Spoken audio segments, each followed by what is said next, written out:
Hello, Michael Swain here after Kansas football's 45-36 win over Iowa State here at Arrowhead Stadium. We're not on the field this time. There's a lot going on here. Quick turnaround. Kansas City Chiefs play here at noon on Sunday, so there's already a bunch going on down on the field, so I wasn't able to get down there in the timely manner that they wanted, so we're going to do it up here in one of the radio booths. Lots to break down with this game. Obviously for KU, big picture-wise, this is a huge win. KU maintains the ability to get to a bowl. Still games to go. KU's got to win those games, but getting to a bowl game is still on the table. Technically, KU can still make the Big 12 title game. There's a lot of stuff that has to happen for that, but there's a graphic going around for the Big 12 that shows KU still in it, obviously beating Iowa State, and the teams they play to finish the year, BYU, Colorado, those are two teams that are also in the Big 12 title hunt. That's still on the table, but let's not get ahead of ourselves here. Let's focus on the game at hand here. We can talk about all that stuff at a later time. So let's start with the beginning of the game and what was probably the worst case scenario for KU, which is you saw KU have some success early in the game running between the tackles, right? Devin Neal gets 14 yards on the first carry of the game, becomes KU's all-time leading rusher. A really cool moment for Neal, and something that he talked about post-game as something that he kind of always dreamed of. And look, there are a lot more records that probably won't be set because of Devin and what he has done in the crimson and blue. But for KU, it didn't start great, right? KU has some success, then they go to some different stuff on offense, and they end up punting. And then Iowa State gets the ball at the 1 yard line, and they go 99 yards with some really poor defense, missed tackles, a penalty, blown coverage to get the touchdown for Jalen Knoll. Like, it was a very bad defensive drive. And then from then on, for the rest of the first half, it was probably about as good as Kansas has played in a long time. We were talking about this on the message board, like maybe since Cincinnati last year. I think you got to go ways back to see KU play about 25 minutes of as good football as they played. The offense clicked. It really did. The run game was solid. The passing game was explosive, but guys were also just wide ass open. Like, that is something that has not been the case through periods of time this year, is the consistency of which guys are schemed open. And in this game, there were guys just all over the place that were there to be hit. And Jalen Daniels didn't have to be perfect with his throws in the first half because of the scheme and the way that KU was really creating openings through the center of the field, on the sidelines, right? It was just a well-coached first half, second 25 minutes of the first half, I might say. But it was really positive to see for KU. And the offense as a whole looked like the unit that I think everyone thought we would see going into this year, with Jalen Daniels providing the dual threat ability, with him completing passes deep down the field, with Devin Neal and Daniel Highshaw providing a great 1-2 punch, the offensive line providing great protection and a great push up front.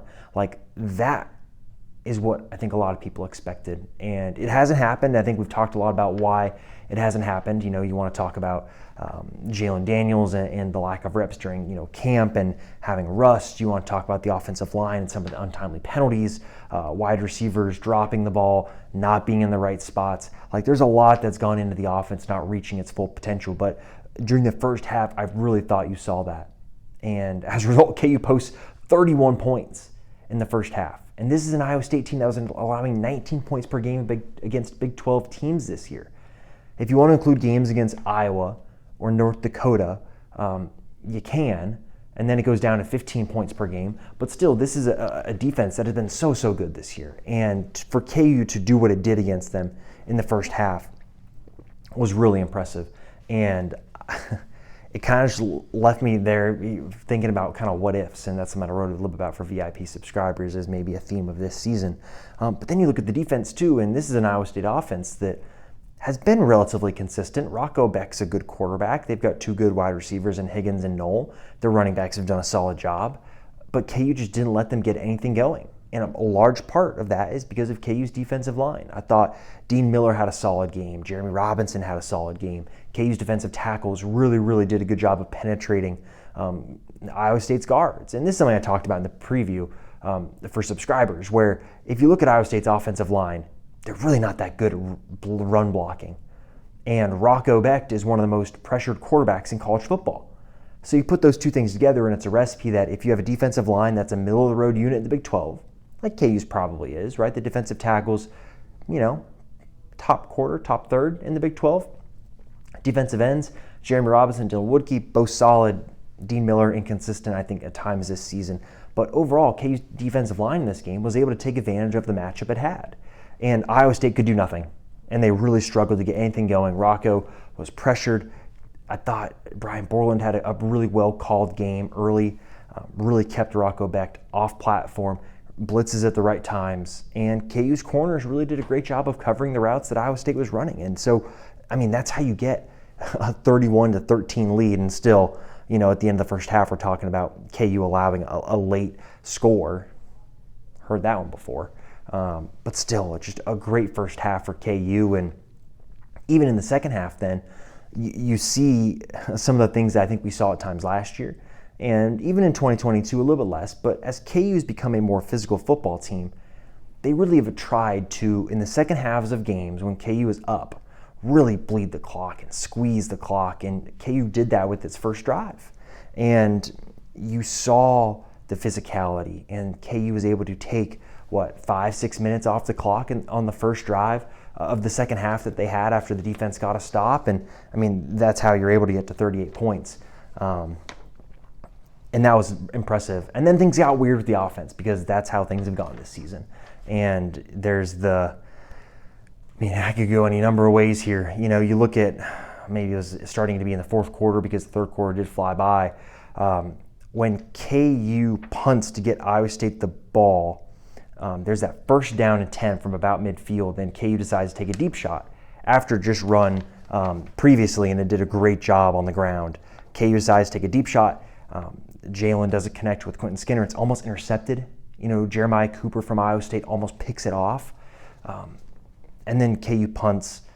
Iowa State gets the ball back, and that's when the pick six happens, which is really the moment in the game that I felt like swayed it and made it where it felt like things were starting to get tight for KU, because Iowa State was starting to get some momentum on offense. They were moving the ball against KU. They were finding those explosive plays through the air, and KU's defense did not look like it had an answer.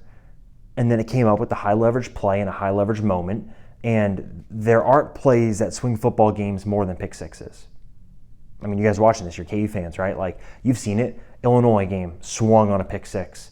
It's happened before. You go back to the Iowa State game last year, swung on a pick six. And what does Melo Dotson do again? He gets a pick six for Kansas in a huge, huge moment. And that really is what put the nail in the coffin in this game, and gets KU to where there could be some confidence. Are there still things that will be coached up during the course of the week? Yeah, sure. I think KU needs to finish games better offensively. That has been something that I think they've been solid at, but too often things get weird at the end of a game for KU offensively, and they've just got to be a little bit better at that, I think. Defensively, look, the defense did a great job in the first half, but you're still talking about a game. You allow the opposing team to score in the 30s. You got to be a little bit better there. Or sorry, not 30s. Technically, it would have been what? Yeah, 36. I don't know, I had a brain fart there. You still allow a team to score in the 30s. And, your offense was able to bail you out enough, but defensively still got to be a little bit better. So for KU, it's one of those situations where you get a big-time win, and there are still things to coach up. And I thought Jalen Daniels put it really well post-game, that you look at this offensive performance for KU, right? 38 points, right, because you take away a pick six. Over 500 yards of offense. Devin Neal over 100 yards rushing. Jalen Daniels over 250 yards passing. And yet you can leave this game, and Jalen talked about it, that there's still stuff they can improve on. And that, I think, is something that they're going to have to focus on when you go to a BYU team next week that is good. But let's be real here. Kansas is as good as anybody in this conference. Kansas has just found ways to lose games this year. And Kansas cannot find ways to lose games. They have to go and take the wins. And it felt like today was a little mixture of both. It felt like they're trending towards trying to lose it a little bit there late in the game. Things got a little conservative, a little tight, and then you win the game with a big-time play. And those big-time plays were what KU was missing earlier in the year, right? Against West Virginia. Could you have gotten a stop and a big individual play to stop Garrett Green from scrambling?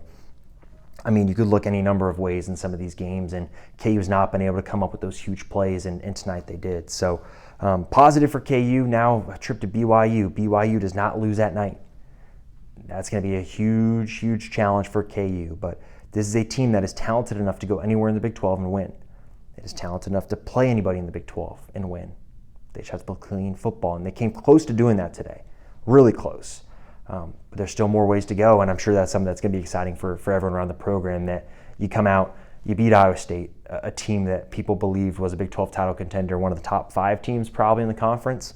And realistically, you look at success rate and all that stuff, I think KU dominated this game. Just had some slips late on. But that's got to be encouraging. It's got to give you confidence going into a huge, huge finish to this season. So that's what I got. Thanks always for watching the videos. Make sure you're liking the video, subscribe to the channel, drop a comment. Check out fog.net for all sorts of Kansas coverage. Plenty of post-game content from the Iowa State game, plenty of post-game content from the North Carolina game, and plenty of stuff to come this week. It's crossover season, baby, so it's busy times ahead. So thanks as always for watching these videos. We'll talk to you all again soon.